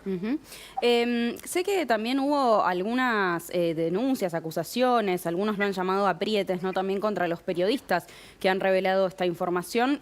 La pregunta es si saben específicamente qué ha sucedido con ellos y si también se va a abrir una causa en ese sentido. Se lo pregunto al fiscal Toranzos. Bueno, en principio nosotros no tenemos información concreta sobre estas supuestas amenazas que habrían sufrido los periodistas. Lo cierto es que sí, lo que se está haciendo es una verificación de otras categorías para ver si dentro de este sistema. Claro. Una situación que produjo indignación un poco comunitaria es que el IFE es un monto fijo. Claro. Por lo tanto, cada vez que se incorporaba uno que no le correspondía o que no tenía derecho para hacerlo, pues... Claro. Correcto. Le quiero hacer una pregunta a ambos y que me esperen un cachito para la respuesta. Ahí se cortaba, doctor. Seguramente, mientras mejoramos la comunicación, les dejo una pregunta. Es muy importante saber si puede haber alguna medida, incluso alguna prisión preventiva, en el caso, en este escándalo de concejales que cobraron el IFE, funcionarios públicos en Salta. Aguárdenme un ratito nada más, mejoramos la comunicación. Seguimos en este programa ampliado ahora, especial coronavirus, de 6 a 8 en la previa de la cornisa con Luis Majul. Seguimos en el especial coronavirus ampliado, arrancamos a las 6 a partir de ahora, pero nos metemos en un tema escandaloso. En Salta estamos en comunicación con los fiscales Toranzo y Simensen por 52 concejales, escuchen el dato, que cobraron el IFE. Los denunció una periodista que investigó este tema, se publicó y ellos como fiscales intervinieron y están acusando ahora por ese delito. ¿Puede llegar a haber prisiones preventivas o es una exageración frente a un delito contra la administración pública, doctor Toranzos? En principio se tiene que valorar la circunstancia individual de cada uno de los imputados. Yo creo que el mayor efecto que puede tener concretamente una condena es que, o una imputación, posiblemente es que tenga una consecuencia directa en su mandato, que lo puedan excluir respecto a su mandato en cada uno de los cuerpos colegiados respectivamente. Doctor, usted ordenó peritar algunas máquinas dentro del ANSES. ¿Qué arrojó esa investigación? Sí, lo que se obtuvo es una evidencia digital. Nosotros tenemos acreditado todo el camino virtual que hizo la solicitud. Claro. Cuándo, qué momento se dio la resolución de aprobación, dónde se cobró, en qué banco, en qué CBU, o conforme algunos habían cobrado en el correo. Claro. Como le contaba el fiscal Simensen, algunos de los concejales se habían presentado, no habían aportado su CBU y se presentaban directamente en las oficinas del correo a percibir el IFE. Doctora, perdón, termine. Esa actividad, esa constancia virtual, lo que estamos haciendo ahora es, con el IP, es decir, con la identificación de cada comunicación, es darle un lugar preciso. En qué lugar concretamente se hizo la solicitud, a qué hora se hizo la solicitud, quién fue notificado y cuál fue el CBU. Esto un poco para establecer las coartadas de los estados, ¿no? Doctora Simensen, ¿usted entiende que esta maniobra es de los concejales o que puede haber otras personas que, como ha pasado en planes sociales, por ejemplo, se benefician o digitan o manejan organizaciones mayores? ¿Qué está investigando al respecto? Bueno, nosotros no tenemos más a cargo la investigación, pero no caben dudas que podría darse también esa situación. Obviamente es muy complejo el tema porque evidentemente alguna falla existió, porque si permitieron que funcionarios públicos en ese carácter se inscribieran y pudieran cobrar, tal vez podría haber otros puntos. Hay que analizar toda la información con la que cuenta el doctor Toranzo, seguramente se podrá determinar si otras personas están en la misma situación. Claro. Fiscal Toranzos, le pregunto, ¿se sabe exactamente quiénes son las personas? Me refiero a, ¿son todos concejales? ¿Hay intendentes también? ¿Son de distintos partidos políticos? Sí, en esto no se excluye ningún partido político. Por supuesto. Los concejales responden concretamente a todos los partidos políticos. No hay una unificación con un mínimo común denominador respecto del orden político. Lo que le decía de que sí se discrimina quiénes cobraron y quiénes no cobraron dentro de esos 53 casos. ¿Pero qué hizo que no cobraran los que no cobraron? Algunos lo rechazó el sistema, propiamente dicho. Es lo que le mencionaba recién a la doctora Simensen. El sistema lo tenía registrado como funcionario público y por eso es que directamente lo excluía como beneficiario. ¿Qué es lo que pasó? Que el resto de los concejales no fuera excluido. Está la hipótesis o que el sistema no funcionó o no se le aportó la información suficiente al sistema para que ellos sean considerados funcionarios públicos. Recuerden que todos los cargos se iniciaron en diciembre del año pasado, por lo que la demora en esa comunicación habría permitido que en marzo esta gente pudiese hacer esta maniobra. O sea que también hay una falla del sistema. Nosotros en uno de los primeros programas de este ciclo de La Cornisa, la doctora Martínez contó que el IFE no se otorgaba a un montón de personas que tenían que recibirlo. Incluso algunos denunciaron que el IFE los rebotaba porque estaban cobrando un plan social que no cobraban. Es decir, en la relación del ANSES con el INFE, el otorgamiento, ¿puede haber responsabilidades en este caso de autoridades nacionales, doctor Toranzos? Sí, yo creo que lo que se puede determinar es lo que se hizo. Normalmente estas emergencias permiten medidas que tratan de resolver el orden administrativo para que llegue lo más rápido posible al beneficiario. Entre una de esas es que se le adjudicó el IFE a todos aquellos que tenían asignación familiar. Es decir, aún gente que no había pedido, pero que como ya tenía asignación familiar, directamente lo que se permitió es que el sistema se le adjudique el IFE. Esto ha llevado a que haya justamente este descontrol que permitió que gente inescrupulosa se metiera en esa zanja y pudiese acceder a un beneficio incorrecto. Fiscal, Verónica, la pregunta es, quiero volver por un momento al asunto de este concejal que cobró a la vista de todos. ¿Él entró en la causa porque lo denunció algún vecino, porque las personas lo vieron o forma parte de esta denuncia periodística? No, esa fue una información de un portal salteño en el cual evidentemente los del lugar manifestaron a algún periodista que subió la noticia de esta situación, en la cual vieron a este concejal que había sido llamado a viva voz en su nombre y apellido, y que la primera vez no se presentó a cobrar y la segunda vez durante esa misma llamada se presentó a cobrar porque alguien le avisó que lo estaban llamando. Todo el mundo cobró. Llegó a cobrar. Qué bárbaro. Bueno, fiscales, les agradecemos a los dos muchísimo por esta comunicación.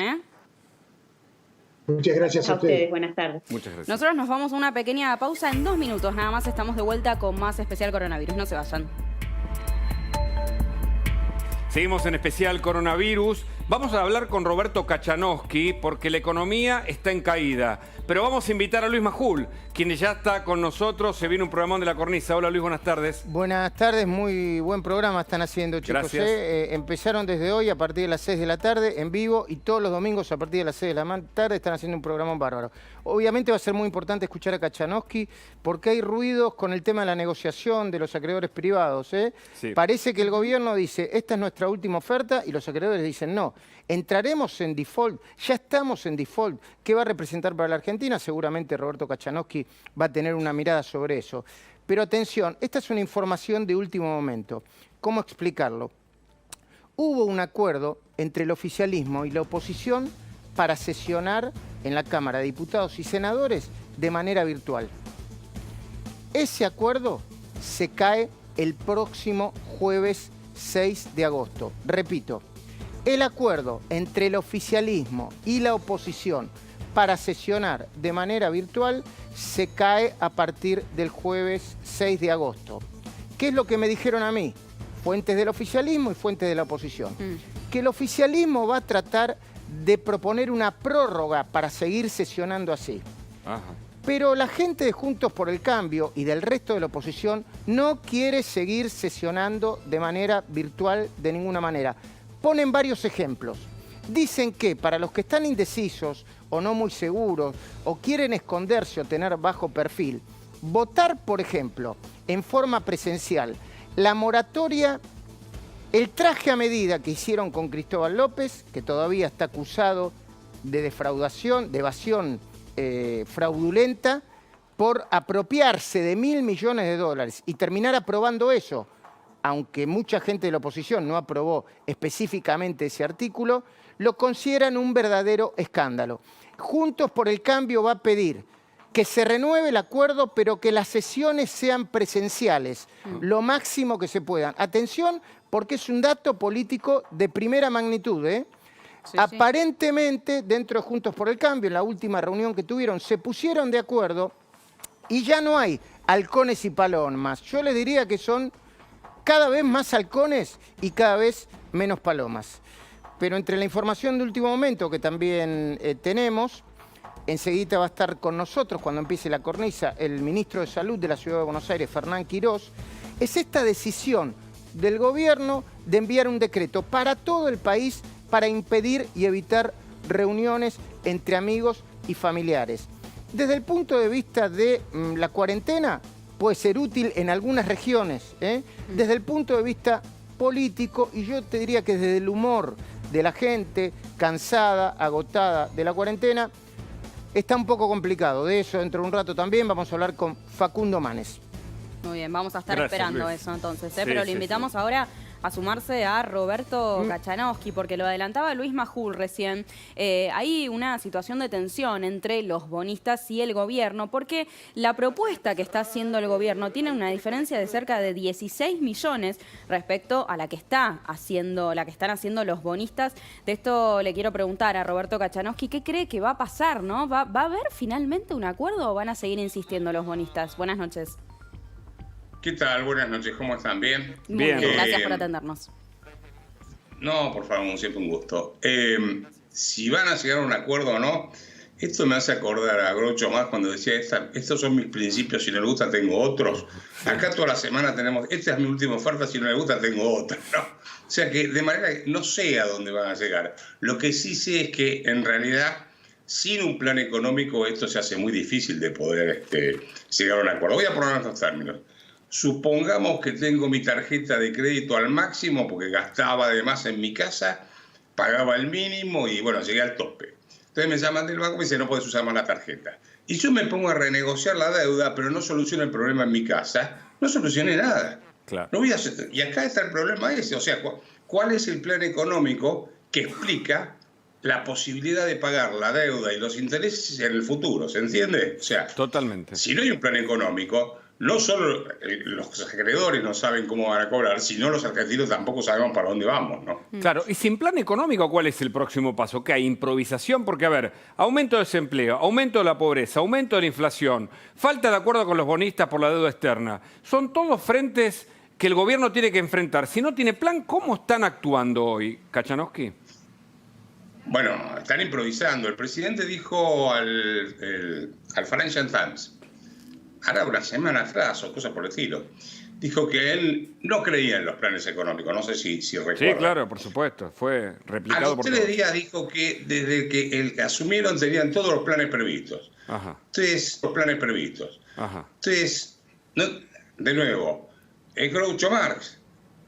¿Tengo mi plan o no tengo mi plan? Estos son mis planes, estos no son mis planes. No se entiende así. A ver, yo creo que el presidente en sí hoy en día no tiene credibilidad para atraer inversiones y generar crecimiento en la economía.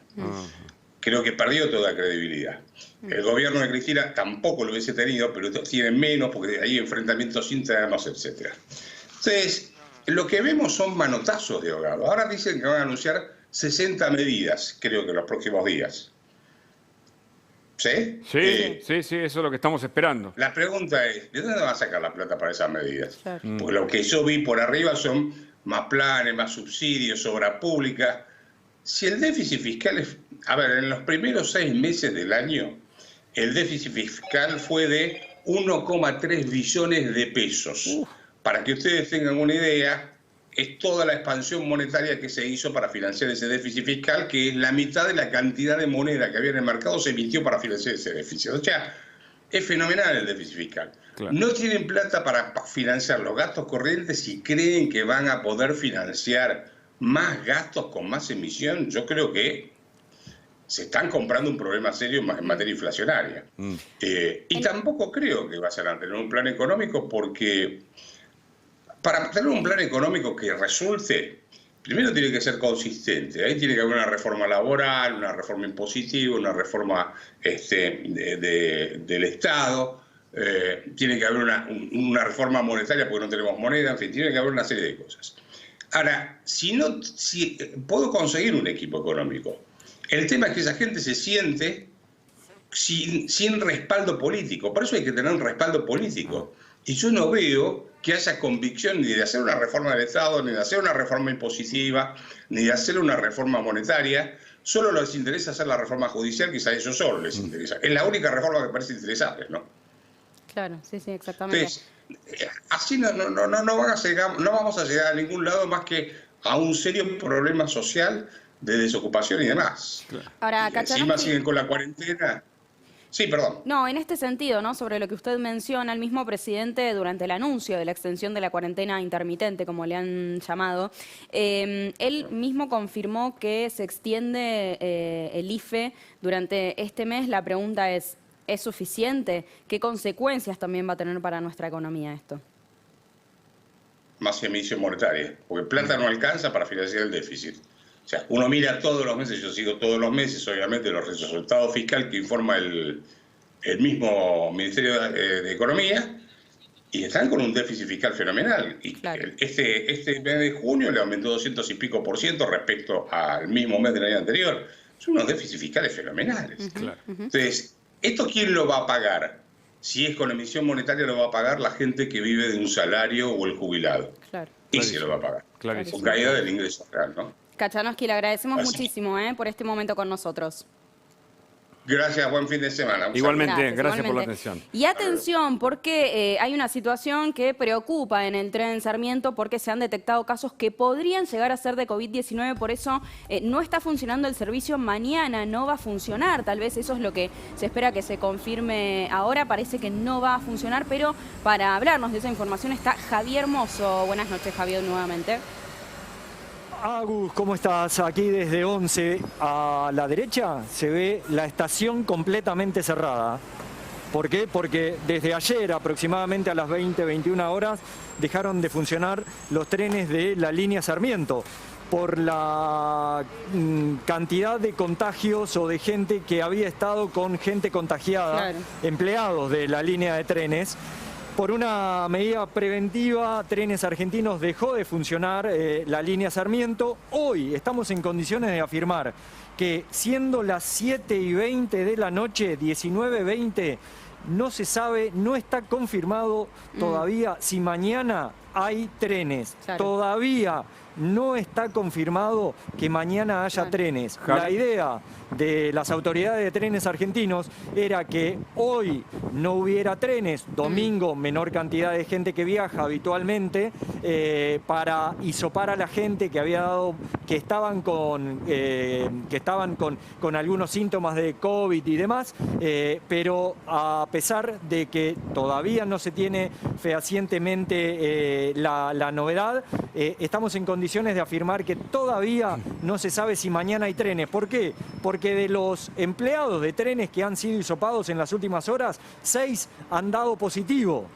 6 personas, 6 trabajadores de la línea Sarmiento han dado positivo. Por eso que todavía a las 7:20 de la noche estamos en condiciones de afirmar que no se sabe si mañana hay trenes con normalidad. Javier. Durante la tarde, hablando... Sí, Hugo. No, y te iba a decir que hay un problema en ciernes con esto, porque suspenden uno de los ramales que más gente trae del oeste, del conurbano bonaerense, ponen micros alternativos, pero entiendo que la fila de los micros y los controles allí no están tan establecidos como sí en el tren Sarmiento, pese a que hubo contagios. Entonces, ¿qué problema puede resolverse ahora con el servicio alternativo de micros? Podés preguntar también si querés.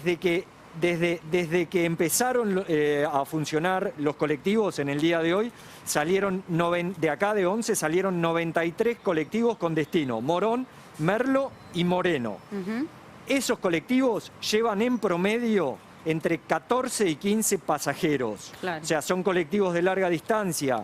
En general, transportan alrededor de 40, 45, 50 pasajeros.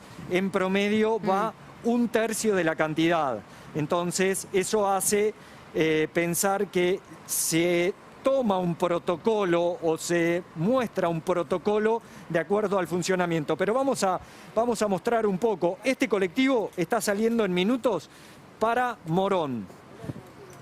Toman es el que está reemplazando al tren. Hacen directamente a Morón. Es exactamente, está reemplazando al tren. Acá se hacen los controles de rigor correspondiente. Personal de la Policía Federal observa los códigos QR que tienen los pasajeros, la autorización. Tengamos en cuenta que la gente que viaja en tren tiene que ser personal esencial. Solo personal esencial. Gaby.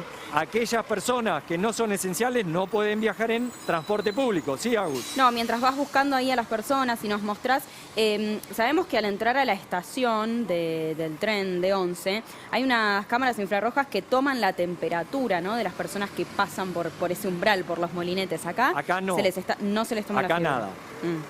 Acá no se les toma la fiebre. Es más, me voy a meter a un colectivo, voy a subir y voy a mostrar las medidas de seguridad con las que cuentan. Acá hay alcohol en gel y el chofer, en este caso, va totalmente encerrado en esta especie de cápsula de plástico.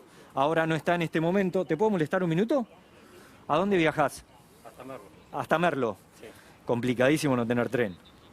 Vine más rápido en colectivo que en ¿Sí? tren. Sí. ¿Hiciste más rápido hoy en colectivo, más rápido que en tren? Viajo, así que sí. Cuando anoche te enteraste que no ibas a tener tren, ¿te pusiste mal o dijiste...? No, porque yo nunca viajo en tren a la noche. Recién viajo en tren, tomo otro colectivo para ir a... Ajá.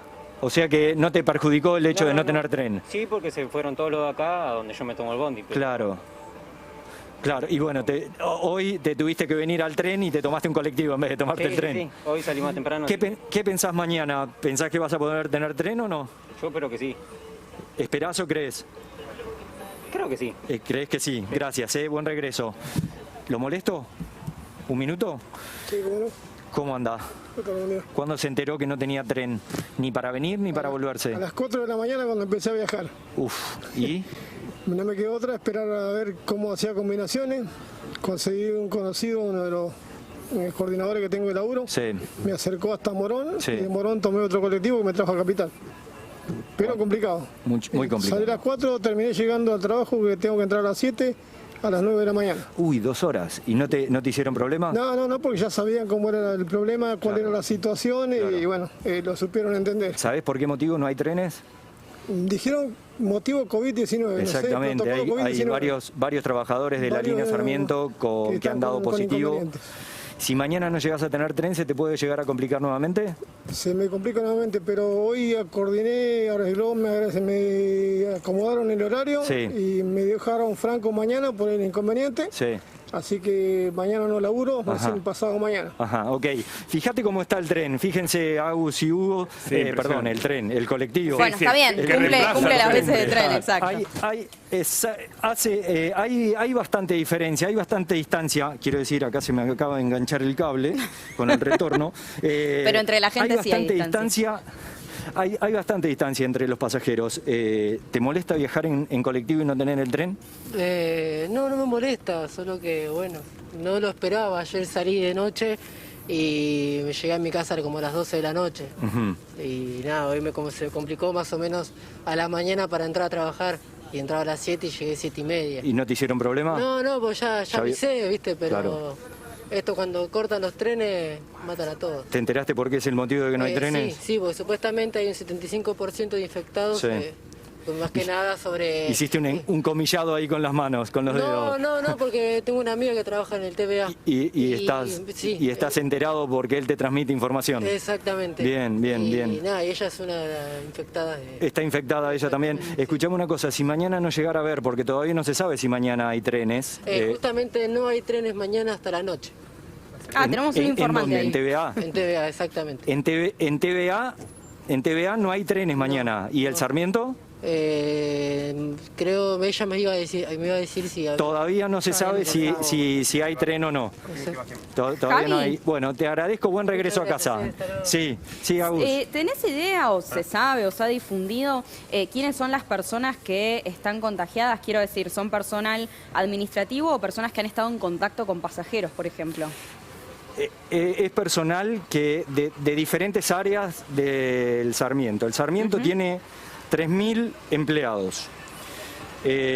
Alrededor de 1.500 son mayores de 60 años. Entonces tienen muchas complicaciones para trabajar. Solamente le quedan 1.500 para poder trabajar. ¿Me siguen hasta ahí? ¿Se entiende la explicación? Perfecto. De esos 1.500, con esos 1.500 trabajadores hacen 3 turnos. 3 turnos de trabajo. O sea que lo que en condiciones normales lo tienen que hacer con 1.000 empleados, lo hacen solamente con 500. Por eso todo este inconveniente que está trayendo el COVID en lo que es el transporte público. Claro.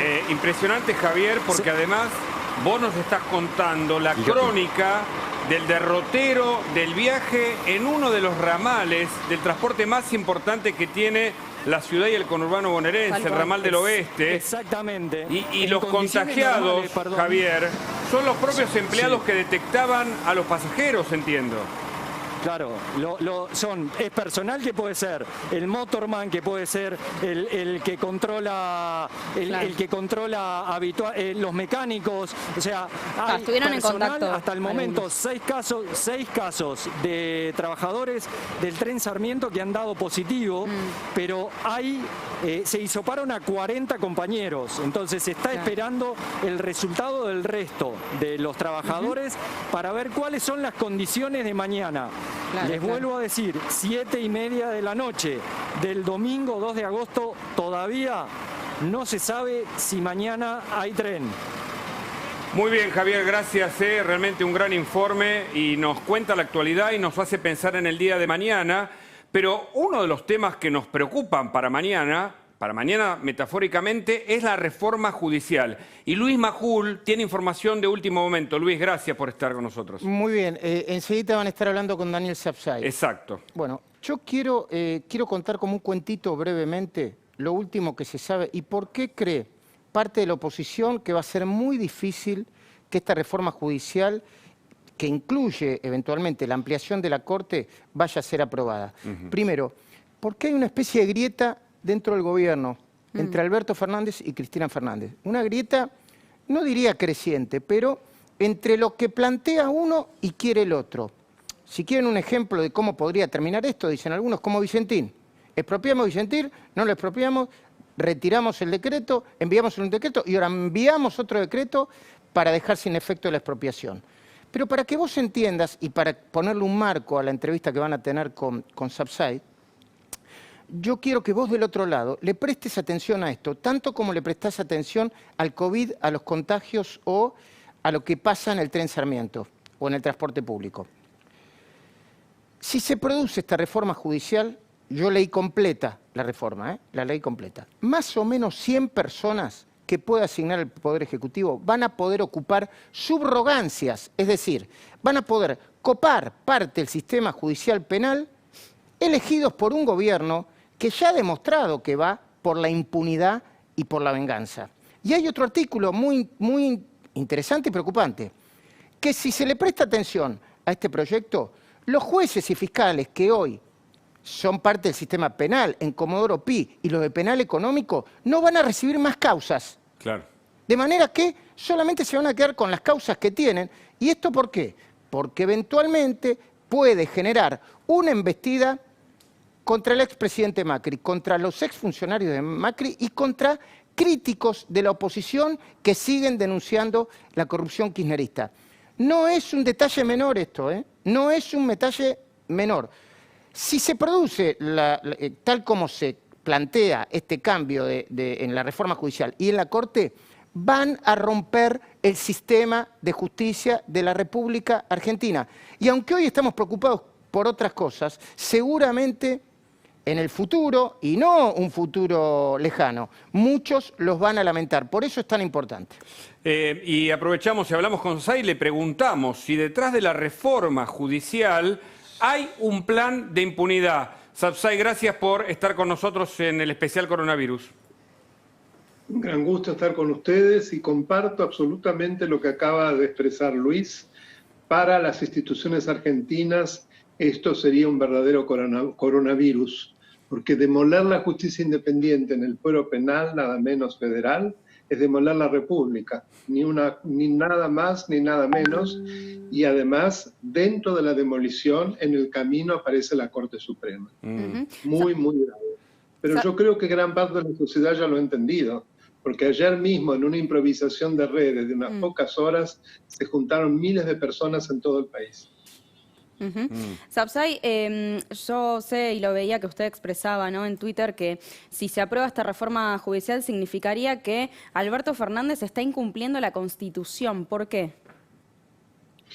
Por dos cuestiones fundamentales y que curiosamente son parecidos como mecánica que la investida contra Vicentín. En primer lugar, el decreto necesario de urgencia por el cual está creando el Consejo es inconstitucional, porque no se dan las circunstancias excepcionales para que el Congreso no pueda sesionar. Claro. Tanto es así que al mismo tiempo él está mandando un paquete de proyectos al Congreso. Claro. Igual que el otro, mandaba el proyecto de expropiación al Congreso y al mismo tiempo decía que legislaba para intervenir en la causa Vicentín porque supuestamente no estaban dadas las circunstancias para que el Congreso se pudiese reunir. Es algo esquizofrénico.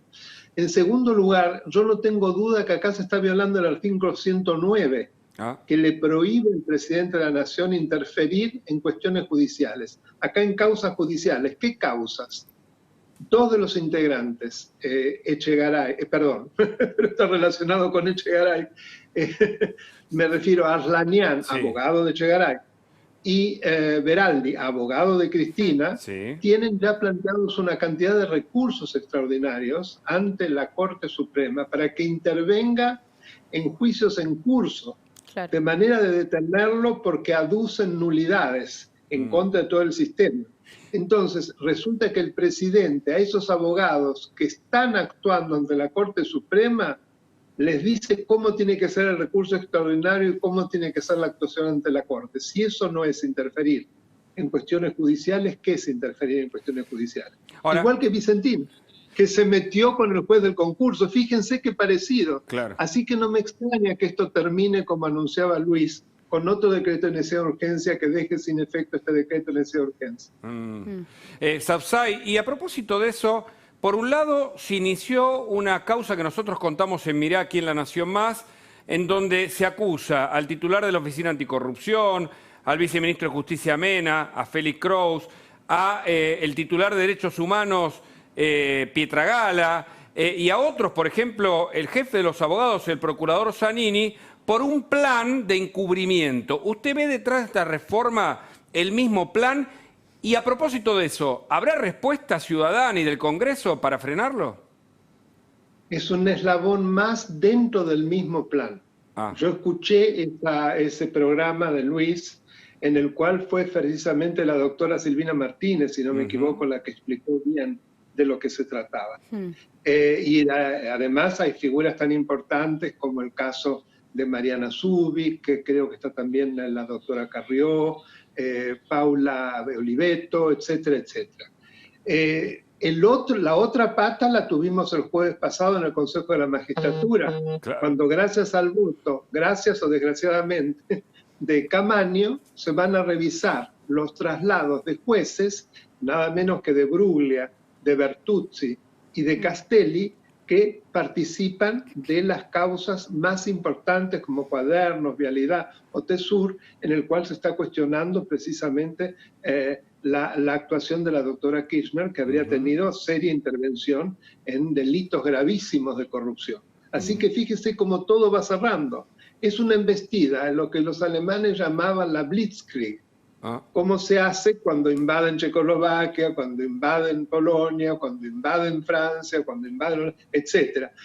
Pareciera parecido, es decir, un estrangulamiento, lo vamos haciendo por todos lados. Un tiroteo que fulmina la posibilidad de que la justicia actúe y permite la concreción de un plan perfecto de impunidad o de autoamnistía por casos de corrupción. Otro eslabón, fíjese cómo se van dando, otro eslabón es la impunidad en materia de corrupción por no pago de impuestos. Claro. La ley de moratoria, que también el otro día ya fue votada, en el Senado no va a tener problema, por primera vez se está premiando a aquellos que están precisamente denunciados por fraude ante el fisco, por haber eludido el pago de impuestos de juego. Con un artículo que habla de la extinción del delito para quienes cometieron justamente delitos en materia tributaria. Exacto, yo creo que eso también es inconstitucional. Sabzai, usted mencionaba recién a Beraldi, ¿no?, el abogado de Cristina. ¿Usted cree que esta medida es impulsada por Alberto Fernández o está impulsada por Cristina Fernández de Kirchner? Me permito decirle que ya a esta altura poco importa, porque en realidad yo hace tiempo que digo que estamos en un régimen vicepresidencial. Es decir, que acá ya no gobierna más un presidente, gobierna un vicepresidente que es el que ha armado exactamente toda la red para dominar los distintos poderes y que lo tiene absolutamente acorralado al presidente, que lo hace hablar hoy una cosa y mañana exactamente la contraria sin ningún tipo de problema, con lo cual el valor de su palabra creo que ya ha quedado destruido y eso le permite aún más a la vicepresidente dominar el régimen, lo cual es inconstitucional. La gente no votó esto, votó un presidente y un vicepresidente. En la Constitución que dice que el titular del Poder Ejecutivo es un ciudadano con el título de presidente de la Nación Argentina, no un vicepresidente que comparte el poder o que lo ejerce. O sea, se ha destergiversado y producido como una especie de cambio constitucional violando el artículo 30 de la Constitución para su reforma. Sabzai, le agradecemos muchísimo por haber hablado con nosotros. Gracias. Ha sido un gusto hablar con ustedes. Muy buenas noches a ambos. Gracias. Muy buenas noches. Y lo volvemos a convocar a Luis Majul porque en instantes nada más vamos a hablar con Waldo Wolf y con Luis Juez. Te invitamos a sumarte, Luis. Bueno, también, primero, gracias. Hablando sobre Sabzai, Sabzai tiene un canal de YouTube en donde explica con mucha sencillez cuestiones de la Constitución que no son muy... A ver, que uno cuando habla de la Constitución dice, uy, la Constitución, pero que tienen impacto en tu vida y en las nuestras, Agustina y Hugo. Así que yo recomiendo ese canal de YouTube de Sabzai, creo que lo manejan con el hijo, obviamente es gratuito, tienen cada vez más suscriptores. Sí. Y ahora pongamos el contexto a esta charla que van a tener ustedes, a esta entrevista que van a tener ustedes con Luis Juez y Waldo Wolf. Hay como un juego un poco perverso del oficialismo diciendo que la oposición no tiene liderazgo. Y hay un dato de la oposición, por supuesto que la oposición tiene muchos problemas, en principio porque perdió las elecciones del año pasado, pero hay un dato muy positivo de la oposición, que desde que comenzó el COVID y desde que empezó a gobernar Alberto Fernández, excepto algunos que lo consideran traidores o panqueques o émulos de Borocotó, un grupito que se fue, la oposición se ha mantenido muy unida y tiene un discurso unívoco con cuestiones que seguramente van a hablar ahora con Luis Juez y con Waldo Wolf, como el traje a medida de la moratoria para Cristóbal López, la reforma de la justicia, en contra del tema Vicentín, una mirada muy crítica de la cuarentena. Viste que en el oficialismo, en el gobierno dicen, es la pandemia, no es la cuarentena. Y hay un discurso ya bastante unificado después de la última reunión entre los líderes de Juntos por el Cambio, en donde están diciendo, che, no, es la cuarentena, no es el COVID. Y esto incluye cuestiones que nos importan a nosotros también, como el tema de la seguridad. Mira, nosotros recién estamos viendo un video de Bernie, de segundos, diciéndole a los vecinos cómo llevaron a 12 periodistas extranjeros o que cubren información para medios extranjeros, una especie de película de Rambo, claro, que está muy linda para el marketing, pero que no sirve para prevenir la inseguridad.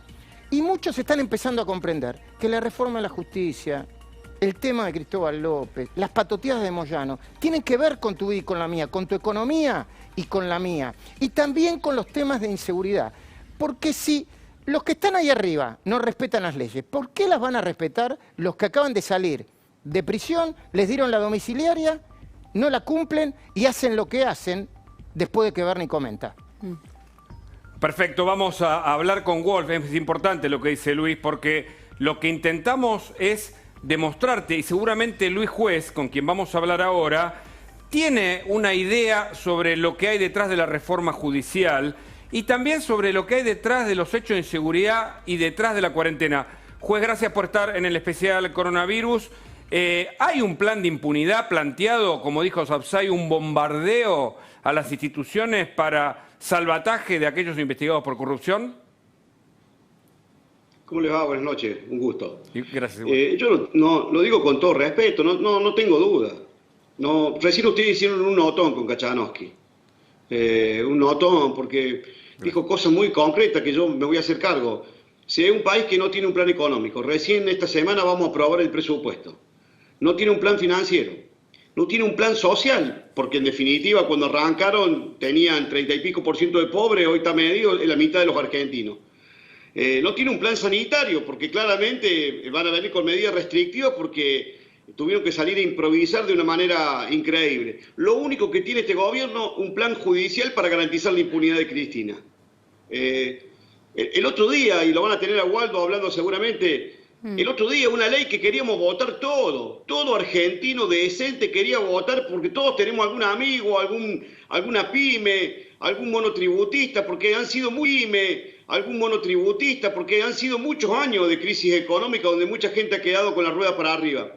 No hubo, le suplicamos al kirchnerismo que sacaran el artículo 11. Le dijimos, muchachos, ¿para qué? ¿Para qué ustedes cambian las condiciones de la ley penal tributaria? Solamente tiene nombre y apellido. Hay cientos de miles de tipos que están en mora. Pero hay solamente 2 que se quedaron con la plata del Estado, que hicieron inversiones particulares, que retuvieron y en vez de devolverle al Estado, compraron medios de comunicación, invirtieron en petrolera, en el juego, que ya pasó por la ley penal tributaria el momento que establece la ley para poder plantear un plan de acuerdo, porque es al momento de la elevación de la causa a juicio. Ahora, los muchachos, y lo digo con todo respeto, ¿no? Yo voté en contra y enojado y fastidioso porque la verdad entendía que a la corrupción hay que... aunque después te digan, che, loco, pero mira que hay un montón de monotributistas. No, sí, pero conmigo no, a mí no me pida que con mi voto, con mi abstención, un delincuente como Cristóbal López termine beneficiado, porque en definitiva la ley que va a beneficiar a un montón de gente, en definitiva el principal beneficiado, los otros son morosos que no pudieron cumplir con el fisco. Un tipo que se robó la plata del Estado es Cristóbal López y Fabián de Sousa. Bueno, sí, claramente hay un plan de impunidad, todo apunta a ese sentido, todo va de una inoportunidad absoluta. Wolf, el país está viviendo momentos complicados y ¿a quién se le ocurre el problema de la Corte o que los jueces de Comodoro piden una prioridad para los argentinos? La verdad no la es, para nada. Sí, perdón. Wolf, ¿su opinión al respecto? ¿Cómo le va? Buenas noches Luis. No, suscribo a todo lo que ha dicho el juez.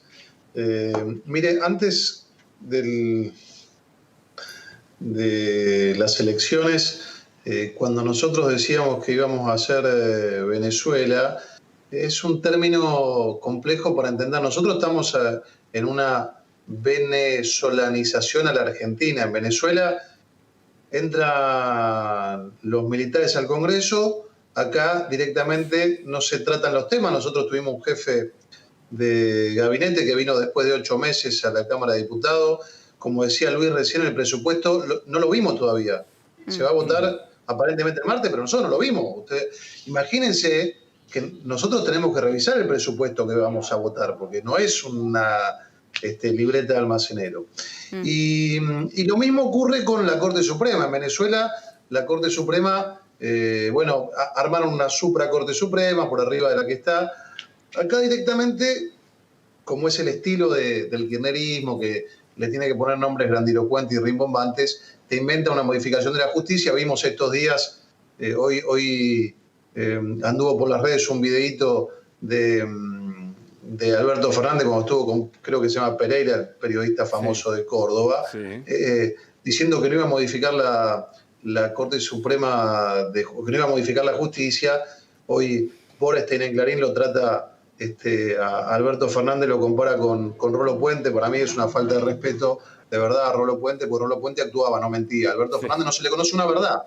Realmente yo pocas veces he visto un hombre que desprecie tanto su imagen y su palabra como Rolo Puente, como Alberto Fernández, que se va a Rolo Puente. Pero déjeme decirle algo más. Sí. La verdad que a esta altura sería más conveniente para los argentinos que el vicepresidente Fernández, Alberto Fernández, que es vicepresidente de Cristina, tenga la valentía de indultarla a Cristina Fernández de Kirchner en vez de embarcarnos a los argentinos en una modificación de la justicia que va a costar 1.300 millones de pesos, que no le va a favorecer al empresario o al comerciante o al civil que tiene un problema de divorcio, de trabajo, de medianera, de choque. Sí. Le va a resolver los problemas a Cristina. Entonces, que tenga la valentía y el coraje de indultarla, pero que no nos embarque a todos los argentinos en este viaje absurdo, ¿no? Sí, me quedé con esa idea, Wolf, del indulto que usted ya viene mencionando, pero voy a juez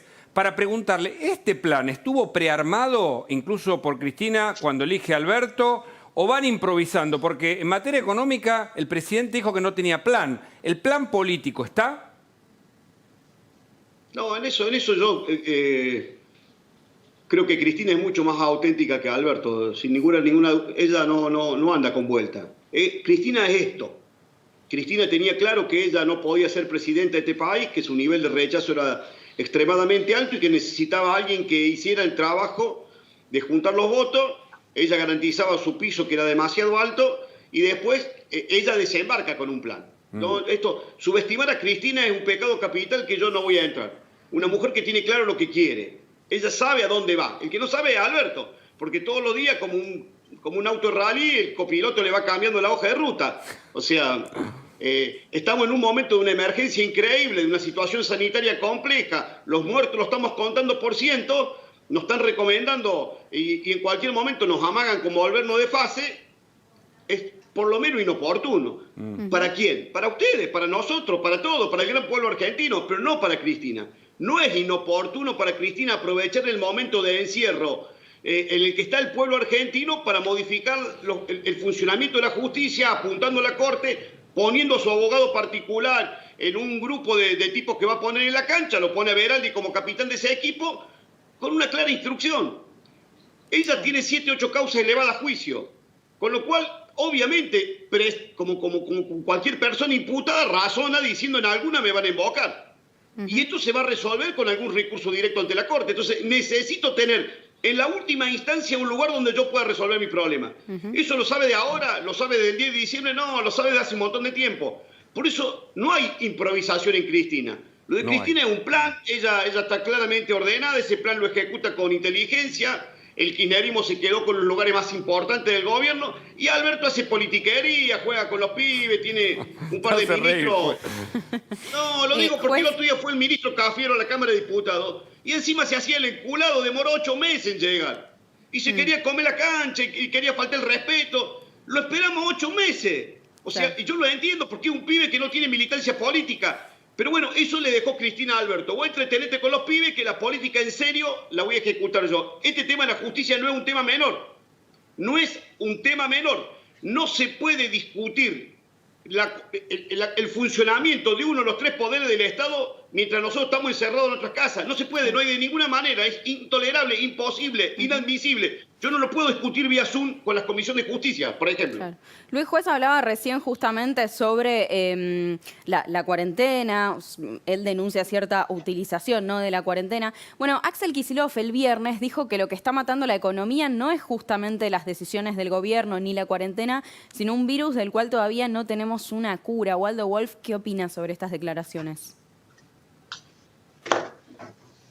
Mire, yo no voy a entrar a discutir con Kicillof.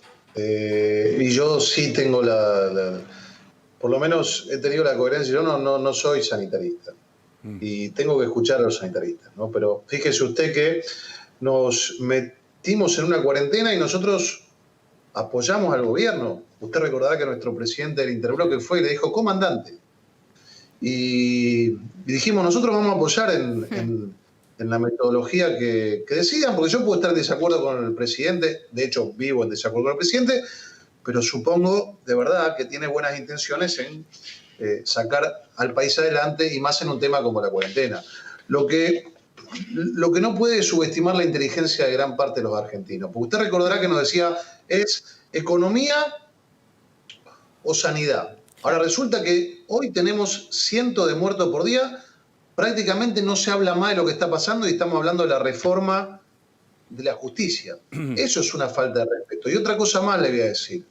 Eso es hacer utilización del momento que estamos viviendo para sacar beneficios propios. Si realmente se trata de una cuestión de estadismo, las reformas de la justicia estructurales en los países en donde quienes conducen tienen visión de estadista que piensan en las próximas generaciones y no en las próximas elecciones, la modificación se hace para cuando uno deje el gobierno, no para cuando uno está en el gobierno, porque si no la está haciendo para uno mismo.